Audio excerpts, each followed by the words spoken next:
Bienvenidos a Valor con B, un podcast de Bestinver para que nos acompañes en nuestra pasión por la inversión. Bestinver es la gestora independiente de fondos de inversión y pensiones con más de 30 años de experiencia, perteneciente al Grupo Acciona. Hola a todos, soy Marta Vila, especialista de producto de Bestinver.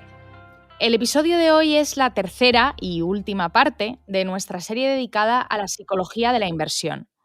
Hoy terminaremos repasando las técnicas y herramientas más útiles que forman parte de nuestro proceso y con las que luchamos contra los sesgos y las trampas de nuestra psicología. Está conmigo, como siempre, Pepe Díaz. Pepe, ¿cómo estás? Genial, Marta, y con muchas ganas de seguir hablando del análisis del análisis. Por recapitular, en el episodio anterior terminamos hablando de sesiones de brainstorming para establecer escenarios alternativos y de la importancia de asignarles una probabilidad. Hoy me gustaría empezar explicando cómo se diseñan esos escenarios que hay detrás de las sesiones de brainstorming y de esas probabilidades de las que hablamos en el episodio anterior. Perfecto. Pues para explicar esto, corrígeme si me equivoco, el proceso que siempre emplean nuestros analistas es partir de una base formada por información segura y cierta, y a partir de ahí van matizando según las características propias de cada sector y empresa en concreto, ¿no? Es exactamente así. Esta forma de trabajar o esta técnica se llama base rate o tasa base. Pues, por ejemplo, si nuestro analista está haciendo un escenario sobre el margen futuro de una cadena de supermercados, parten de una tasa base del 2-3% del margen porque saben que ese es el margen normal para una compañía del sector en Europa. Luego van matizando en función del modelo de negocio, de la densidad de tiendas en una determinada geografía, de los competidores, del tipo de competencia, y así van afinando ese margen hacia arriba o hacia abajo, pero partiendo siempre de una pieza de información objetiva y cierta que les ata.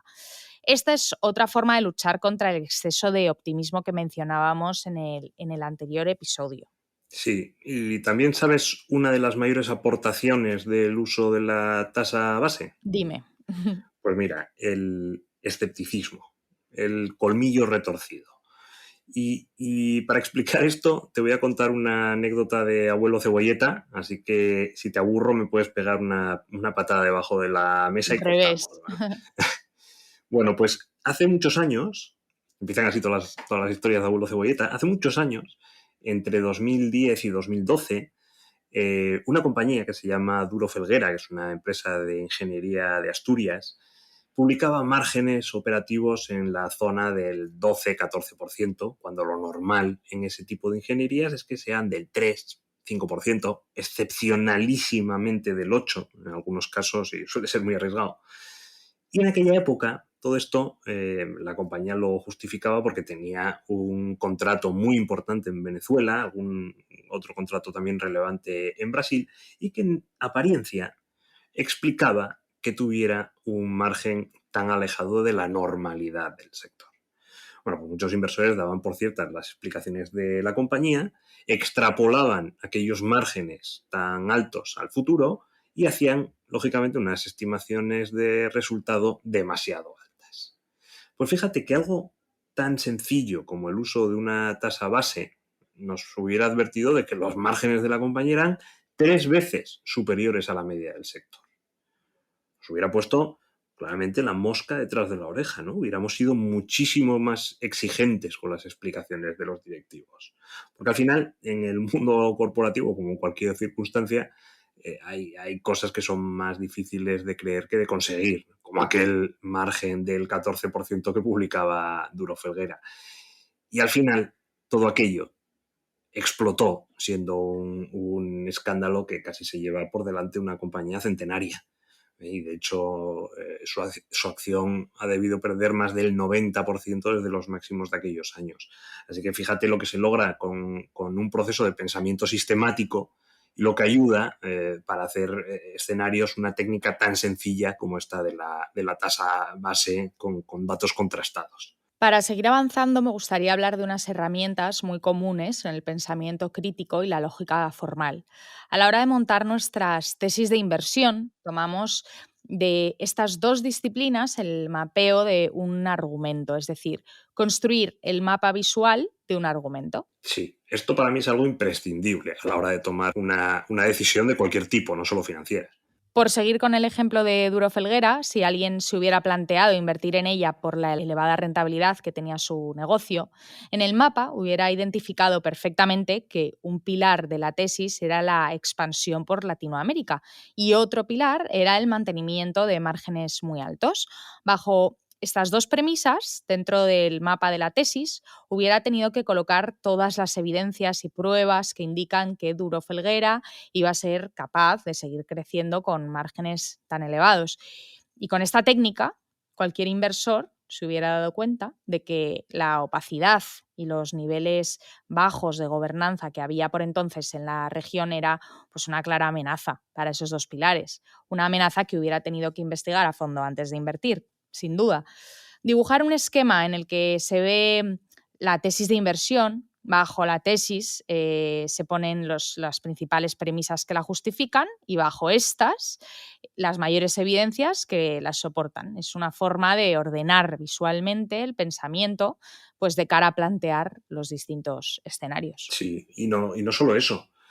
El mapeo es muy útil para hacer el seguimiento de una idea que ya está en la cartera. Y aquí no me quiero adelantar porque esto lo veremos dentro de unos minutos, pero si tú tienes un mapa con toda la estructura de tu argumento y ves que empiezan a aparecer pruebas en contrario de uno de los pilares de tu tesis, pues evidentemente tienes que replantear la posición. Si los pilares de la tesis los tenemos sepultados debajo de una montaña de informes, pues es posible que las amenazas pasen más desapercibidas o que el cerebro nos haga mirar para otro lado con más facilidad. Pero si lo tenemos dibujado delante de nuestras narices y las pruebas en contrario van apareciendo, esto es una molestia como si nos metieran un dedo en el ojo. Por más que nuestro cerebro intente engañarnos y hacer que miremos para otro lado, es imposible ignorarlas. Y otra cosa, el mapeo permite localizar puntos débiles en la tesis. Cuando vemos un pilar que no está armado con evidencias o que las evidencias que lo arman son débiles, la lógica formal nos dice que ese pilar no es una premisa, sino que es una asunción. Y en nuestra experiencia, los problemas suelen venir precisamente por las asunciones. Así que a ellas habría que dedicar más esfuerzo analítico para justificarlas mejor o, de lo contrario, si esto no es posible, matizar la tesis o las probabilidades que le damos a cada escenario. Así que, como ves, tener una cultura de toma de decisión muy visual también facilita este tipo de cosas. Pues hasta aquí lo que hemos explicado del análisis es que partimos de un mapa general que recorre todas las etapas de un análisis y cada una de ellas está desgranada por un checklist. De ahí pasamos a un brainstorming de escenarios. Parten de una tasa base para cada estimación que se va matizando y a los que damos una probabilidad numérica y subjetiva. De esta forma se construye una tesis que se mapea señalando los pilares y las evidencias. Estos escenarios se trasladan a un modelo y toda la información y reflexiones se van registrando en un diario. Pues una vez entendido el proceso del análisis que rodea el diseño de escenarios, me gustaría saber qué realizamos en las etapas posteriores, cuando ya hemos establecido nuestras tesis de inversión y ya completado nuestro análisis. Pues para mí hay dos herramientas importantísimas y que en un equipo como el que tenemos en Bestinver son extraordinariamente enriquecedoras. Me refiero a la que se denomina visión exterior y al análisis premortem. Vale, ¿explicas primero el premortem? Sí, claro que sí. Bueno, pues una vez que tenemos nuestra tesis de inversión, el análisis premortem nos obliga a pensar qué cosas tienen que pasar para que la tesis llegue a buen puerto. Volviendo al ejemplo de antes del medicamento, pues para que salga bien nuestra tesis, sabemos que es necesario que el medicamento pase de fase 2 a fase 3. Y después de que se apruebe, es necesario que la compañía tenga desarrollada su red de distribución, la red con la que va a distribuir ese medicamento. Pues en unos casos empleará su fuerza propia y en otros casos empleará fuerza ajena. En el primer caso, se imputará todas las ventas del medicamento como ingresos propios, pero en cambio soportará el coste de tener una red propia. Y en el segundo caso, no tendrá ese coste de la red propia, porque llegará a un acuerdo con otra distribución, con otra farma, pero como ingreso será menor, porque solo se va a reportar un royalty por ese medicamento. Así que vemos que en nuestra tesis la empresa necesitaría firmar un acuerdo de colaboración comercial con otra farma, además tendría que garantizar la protección legal de su patente en cada uno de los territorios en los que lo comercialice. Así que, como ves, con el análisis pre-mortem vamos estableciendo cada una de las etapas que forma parte de nuestra tesis dentro del análisis de pre-mortem. ¿Y para qué sirve esto? Sirve para comprobar que la tesis va evolucionando por donde nosotros creíamos que iba a evolucionar. Y así vamos estableciendo los principales hitos que debemos ir comprobando con cada nueva pieza de información que vaya surgiendo. Si hay un obstáculo en alguno de ellos, pues empiezan a sonar todas las alarmas. O incluso podemos plantear el premortem a la inversa. Sabemos que nuestra tesis es que el medicamento va a salir bien, se va a comercializar y va a ser un gran éxito. Perfecto. Pues con un premortem inverso vamos a imaginar que la tesis fracasa. Y vamos a tratar de pensar por qué ha fracasado. Y de esta forma, como ves, con un premortem y con un premortem inverso, vamos dándole vueltas a las reflexiones con las que montamos nuestra tesis de inversión. Uh-huh. ¿Nos explicas ahora la visión exterior? Sí, la visión exterior es parecida y consiste en cambiar totalmente nuestro rol como inversores. Por ejemplo, si estamos analizando Duro Felguera para comprarla porque su rentabilidad, una rentabilidad tan alta, nos parece tentadora, la visión exterior consiste en imaginar que somos gestores de un hedge fund que en vez de comprar queremos ponernos cortos en Duro Felguera. Es decir, que queremos adoptar una posición bajista y ganar dinero si la acción cae. Así que lo que nos planteamos con la visión exterior es ¿por qué motivo le haríamos un corto a Duro Felguera? Pues si hemos identificado que uno de los pilares es el crecimiento por Latinoamérica haciendo ciclos combinados, buscaríamos información relacionada con otras empresas del sector a ver qué márgenes obtienen. Si hacen alusión a corrupción en adjudicaciones, por ejemplo. Analizaríamos también la contabilidad de compañías sorprendidas con fraudes contables dentro del sector. En otras palabras, la visión exterior nos obliga a repensar los pilares que construyen nuestra tesis de inversión por el lado alcista, empleando las gafas que usaríamos si quisiéramos desarrollar una tesis bajista. Esto me hace pensar otra vez en la importancia de tener escenarios alternativos para no caer en el exceso de optimismo, la ciencia o el sesgo de confirmación. Claro, estas herramientas sirven para sacudir nuestras creencias porque implícitamente parten de la asunción o del riesgo que nos hemos equivocado. Pues me parece una asunción tremendamente útil, sobre todo en el caso del premortem, porque permite anticipar los problemas y diseñar planes de contingencia antes de que los sustos ocurran. Esto ayuda a mantener la cabeza fría cuando hay una mala noticia, porque no vamos a decidir qué hacer durante esos momentos de tanta carga emocional. Ya habríamos diseñado el plan B con anterioridad. Cuando estábamos mucho más tranquilos, además. Así que en ese momento de estrés lo único que tendríamos que hacer es ejecutar nuestro plan. Ejecutar un plan que en muchas ocasiones hemos articulado a través de un procedimiento específico con su propio checklist. De esta forma, sabremos qué hacer, cuándo y por qué. Porque no se puede dejar nada a la improvisación. Y porque al improvisar es muy probable que nos volvamos emocionales.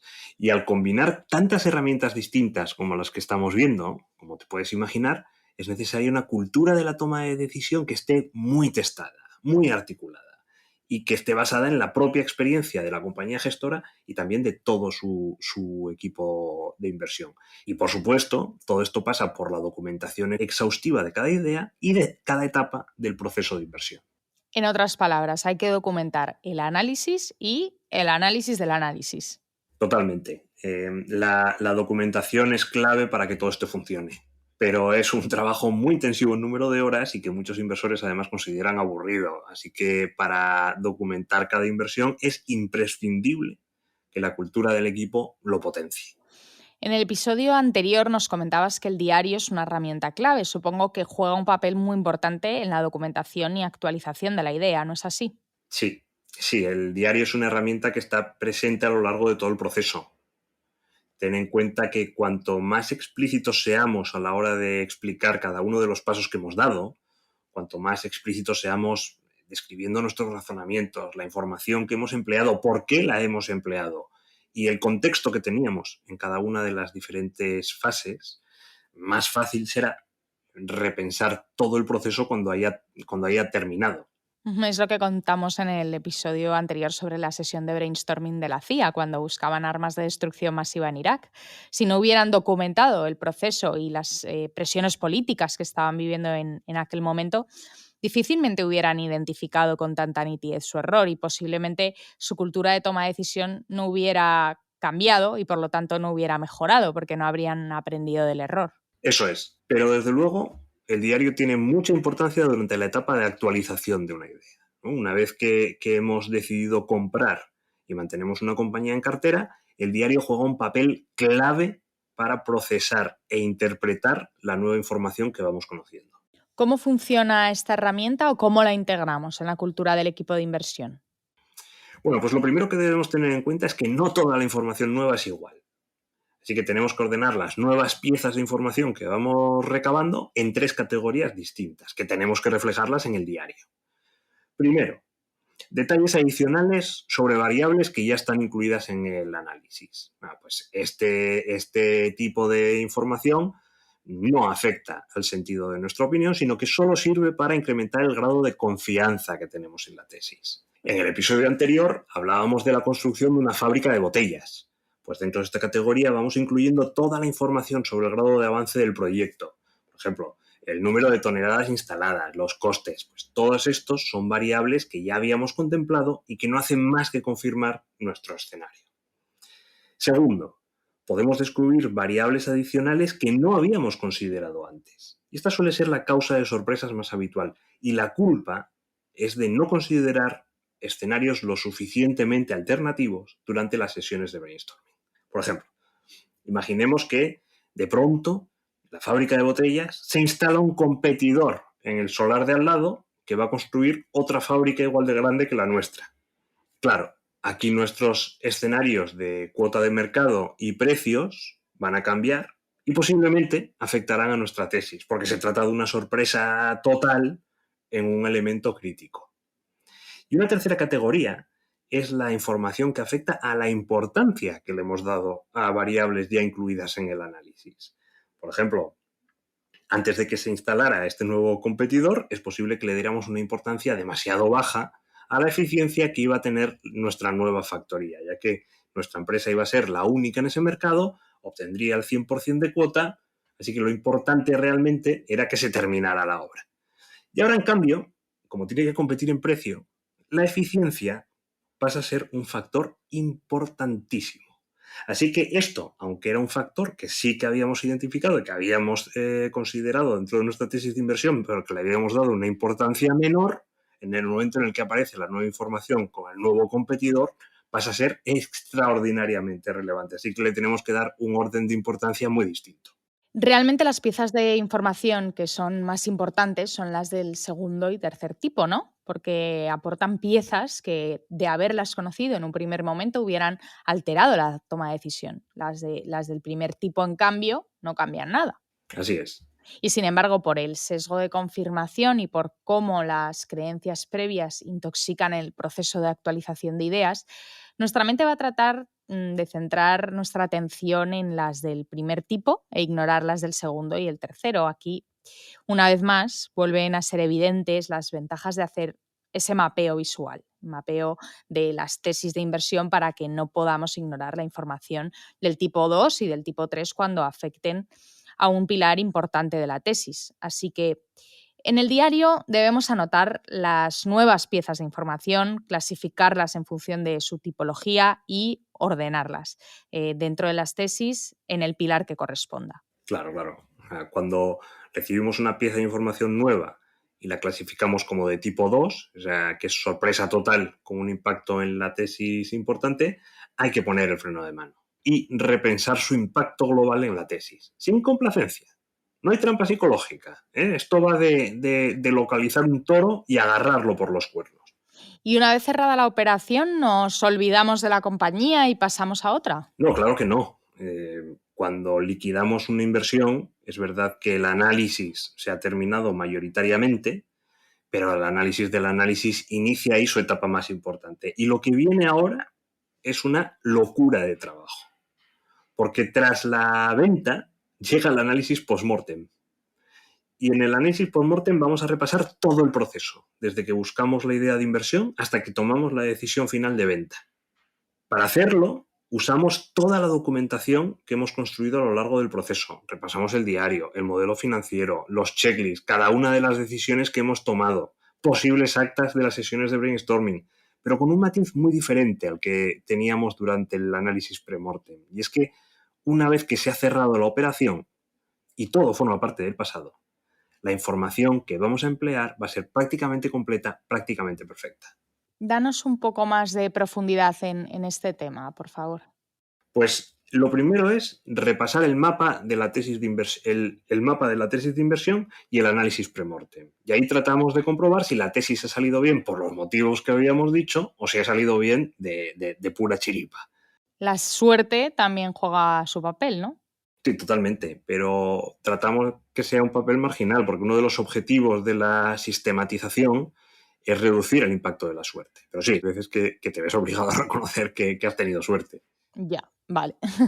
Y si la idea ha salido mal, es necesario identificar los puntos de la tesis que nos han llevado al fracaso.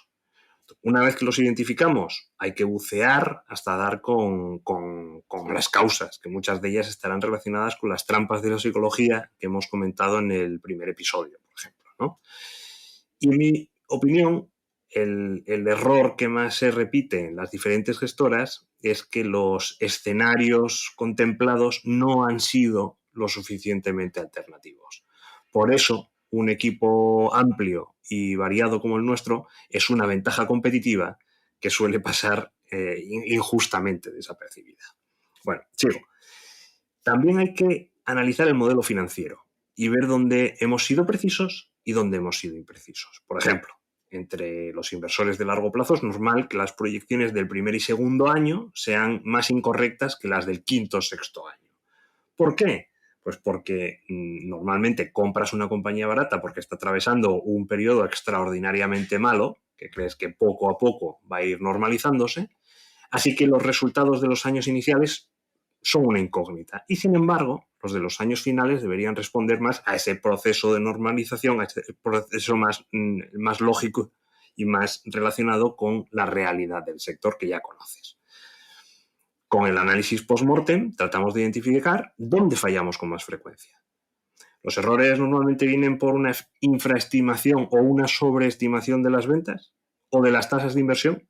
¿O de los costes? Bueno, pues nos vamos fijando dónde cometemos un error, dónde tenemos una debilidad más recurrente y tratamos de reforzar ese punto del proceso. O tal vez descubramos que el error se debe a un defecto en la metodología, pues por no considerar fuentes de inversión alternativas que nos hubieran ayudado a descubrir cosas que no sabíamos que no sabíamos. Pues, al final hay tantas cuestiones en un post-mortem que la cantidad de trabajo es enorme y además es necesario utilizar un checklist. Pero te digo una cosa, es imposible mejorar un proceso de inversión sin realizar un post-mortem profundo. Es importantísimo.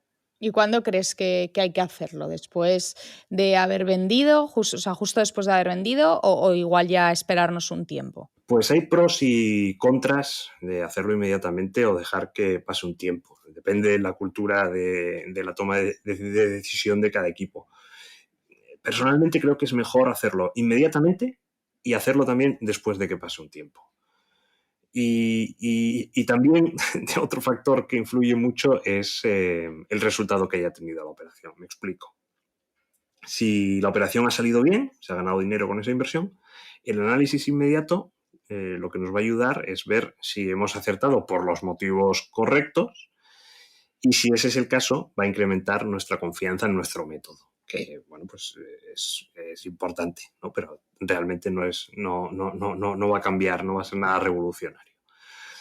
El análisis más tardío de esta operación que ha salido bien nos va a indicar si el acierto fue debido al timing. Eso hay que tenerlo en cuenta, ¿no? Porque imagínate, hemos podido ganar dinero con una compañía y 2 meses después, sin embargo, la empresa colapsa porque tiene un problema financiero. Bueno, pues evidentemente ahí habríamos acertado simplemente por el momento de venta. Por tanto, el análisis post-mortem nos va a ayudar a descubrir cosas que no sabíamos que no sabíamos. ¿Por qué? Porque vamos a emplear una información más perfecta y más completa para juzgar nuestro proceso. Eso sí ha salido bien. En cambio, si ha salido mal, si hemos perdido dinero con la compañía, el post-mortem inmediato y con posterioridad son claves en el proceso.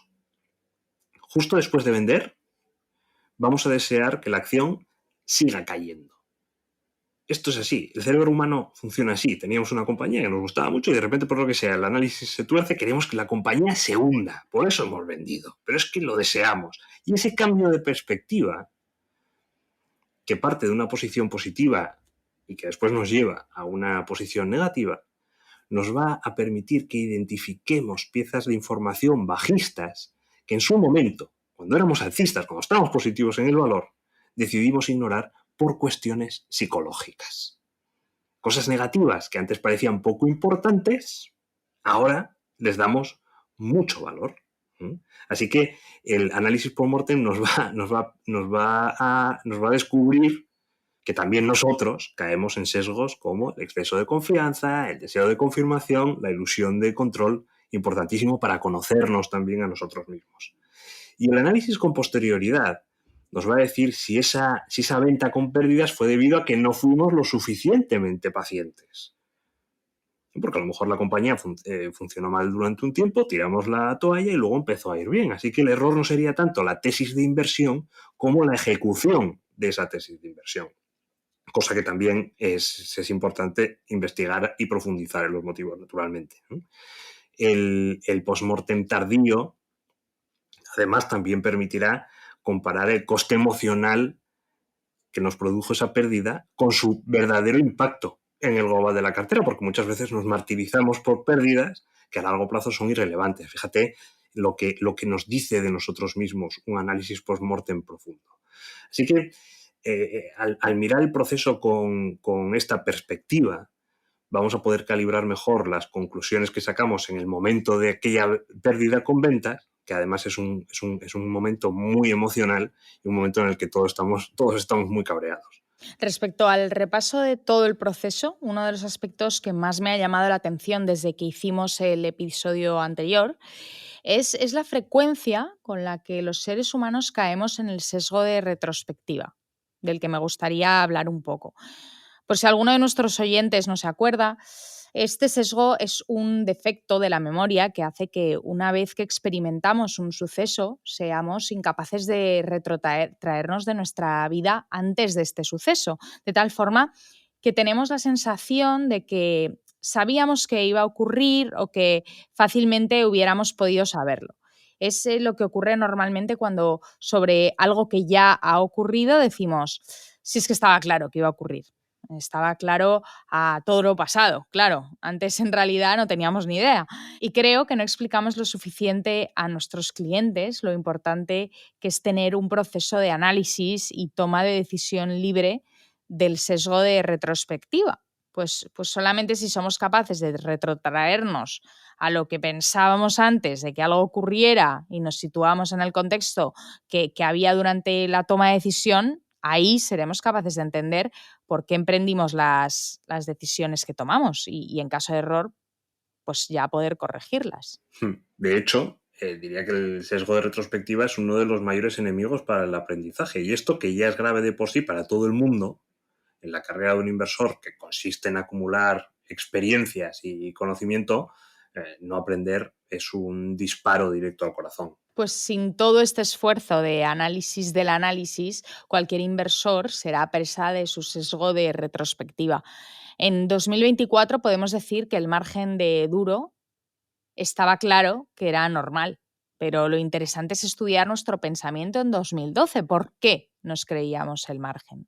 ¿O por qué no nos lo creíamos entonces cuando no se sabía que había cuestiones contables? Esa capacidad de examinar nuestra decisión sin intoxicación de la información no disponible en aquel momento es la única forma de revisar nuestro método y de aprender de él para así poder mejorarlo. Totalmente de acuerdo contigo.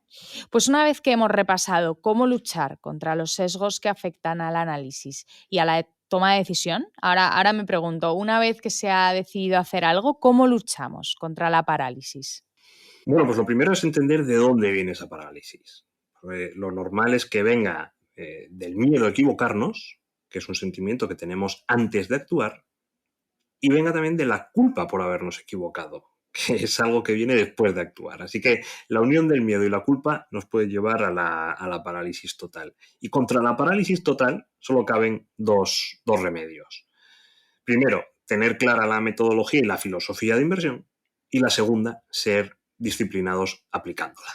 ¿Y si un inversor no es tan disciplinado, qué puede hacer?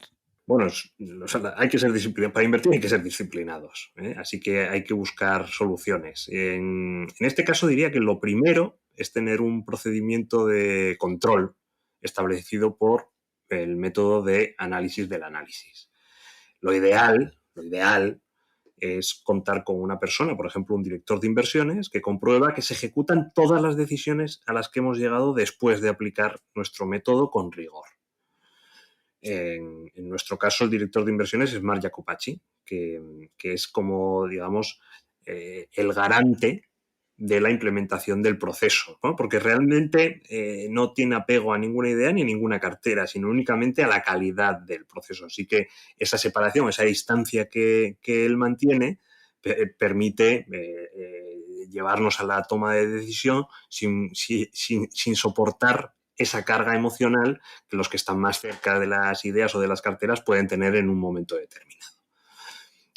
Pero claro, esta pieza de director de inversiones dentro de un equipo más pequeño, dentro de una gestora más pequeña, pues no suele ser normal, ¿no? Lo normal es que en un equipo pequeño haya un director de inversiones que además es gestor, que además es analista, que además es un montón de cosas que al final le impiden esa separación emocional de la que estamos hablando. Y desde luego, en el caso de un inversor particular, es una figura que está absolutamente fuera de su alcance. Y otro procedimiento habitual es ponerse reglas. Ponerse reglas. Por ejemplo, cada vez que caiga el precio de una compañía un 30%, por decir algo, plantearse si hay que comprar más o vender, ¿no? Porque lo que no tiene sentido es tener en cartera una compañía que si cae mucho, no hagamos nada. Si nos sigue gustando a largo plazo, la compañía es más barata, por tanto tenemos que vender. Y si ya no nos gusta, tenemos que comprar, perdón. Y si ya no nos gusta a largo plazo, pues tenemos que vender automáticamente. Y también te puedes imponer una regla con una vigilancia constante de potenciales. Por ejemplo, cada vez que a una compañía que tienes en cartera le queda solamente un 10% de potencial, pues te obligas a revisar el caso para ver si el fundamental ha mejorado y la empresa ahora vale más, por tanto tiene más potencial, o si ya no hay valor, te obligas a encontrarle un sustituto o vender. Al final hay que ponerse reglas claras, ¿no? Reglas que cuando se activan enciendan una luz roja en tu pantalla que te obligue a ser disciplinados o por lo menos que te genere culpa por no serlo, ¿no? Que tengamos que apagar la luz roja y seamos conscientes en ese momento que estamos haciendo algo mal. Sobre este tema de la inacción, me llamó mucho la atención un método que leí en el libro de Psicología de la Inversión de James Montier. Dice que para combatir la inacción nos imaginemos constantemente que hemos ido a la cocina a prepararnos un café, dejando la pantalla del ordenador encendida y que nuestro gato, caminando por el teclado, le dio al botón de liquidar la cartera. Cuando volvemos de tomar el café descubrimos que tenemos toda la cartera en liquidez y que hay que volver a rehacerla. La pregunta es, ¿la volveríais a hacer de la misma manera, con las mismas compañías, los mismos pesos? Porque si no es así, en esas empresas en las que no queremos replicar lo que teníamos antes, tenemos un problema de inacción. Lo que dice Montier es que nos liberemos de la culpa que nos paraliza, que le echemos la culpa al gato y que tomemos una decisión. Si no compraríamos hoy una empresa que tenemos en cartera o le daríamos un peso distinto, actuemos de manera coherente, no lo dejemos correr. Sí, totalmente de acuerdo. El ejemplo del gato es buenísimo. Muy bien, pues antes de terminar, vayamos a la sección de bibliografía. Ya he adelantado este libro de James Montier, Behavioral Finance. Hay dos, una versión extendida y otro que se llama El pequeño libro de la psicología de la inversión. Ambos son, bueno, librazos. Y como sé que tú no la vas a nombrar, el Pensar rápido, pensar despacio de Daniel Kahneman es también obligatorio. Bueno, pues por mi parte voy a dar unas pocas referencias, pero muy raras, porque si alguien ha llegado hasta aquí escuchando, además de una buena cena, se merece alguna referencia que sea muy especial. Así que la primera se llama Uso de razón. El autor es Ricardo García Damborenea, que a muchos les sonará porque fue secretario general del Partido Socialista de Euskadi hace muchísimos años, entre otras cosas. Pues este libro es una joya de lógica formal. Yo lo tengo resumido lo he regalado varios ejemplares para amigos.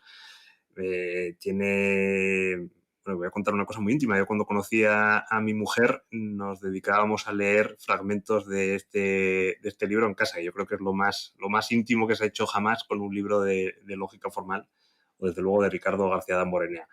Los diagramas para el diagnóstico de argumentos que tiene este libro son maravillosos. Así que por la parte de pensamiento crítico y lógica, este libro es fundamental.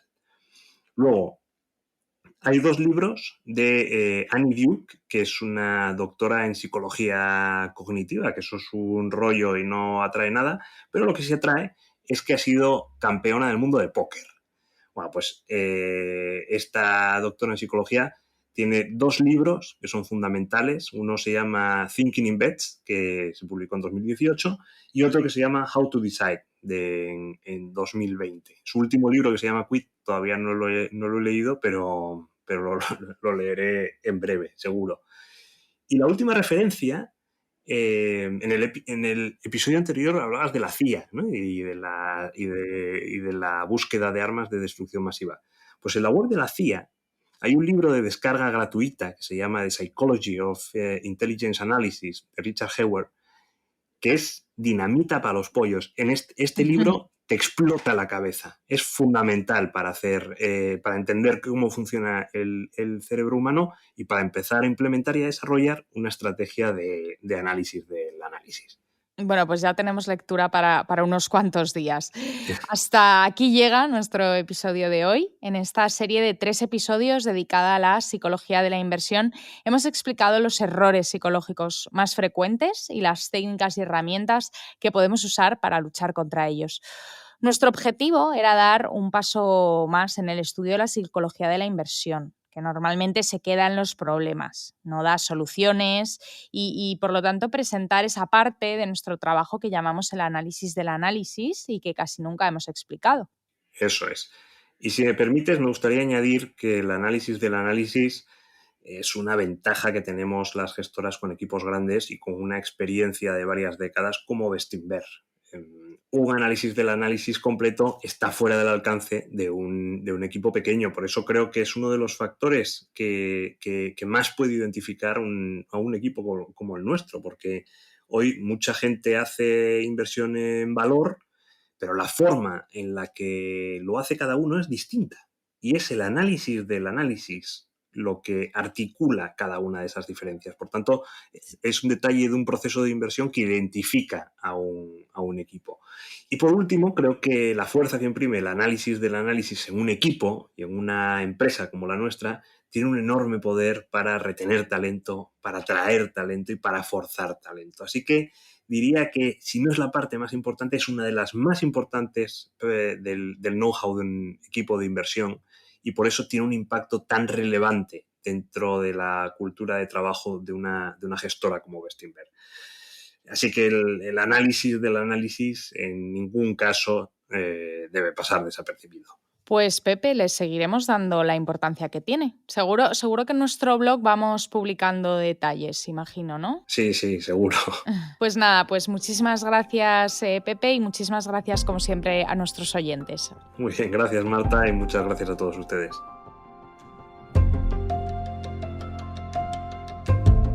Gracias por escucharnos. Volveremos pronto con otro episodio de Valor con B, un podcast de Bestinver. Hasta pronto.